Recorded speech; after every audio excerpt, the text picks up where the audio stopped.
mutlu o insana ki kötülerin öğüdüyle yürümez. Günahkarların yolunda durmaz, alaycıların arasında oturmaz.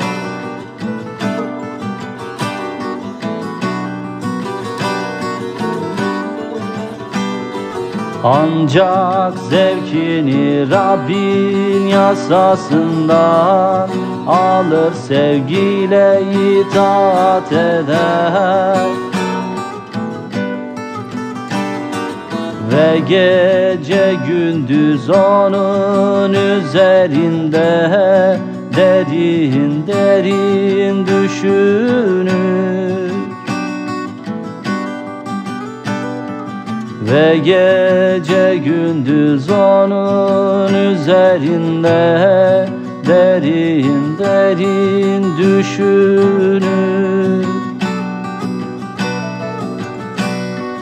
Böylesi akarsu kıyılarına dikilmiş ağaca benzer, meyvesini mevsiminde verir. Böylesi akarsu kıyılarına dikilmiş ağaca benzer, meyvesini mevsiminde verir.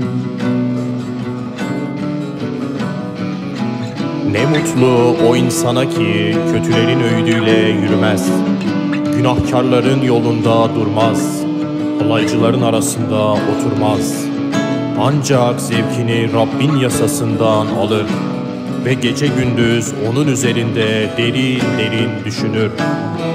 Böylesi akarsu kıyılarına dikilmiş ağaca benzer, meyvesini mevsiminde verir, yaprağı hiç solmaz, yaptığı her işi başarır. Kötüler böyle değil, rüzgarın savurduğu saman çöpüne benzerler. Bu yüzden yargılanınca atlanamaz, doğrular topluluğunda yer bulamaz günahkarlar. Çünkü Rab doğruların yolunu gözetir, kötülerin yolu ise ölüme götürür.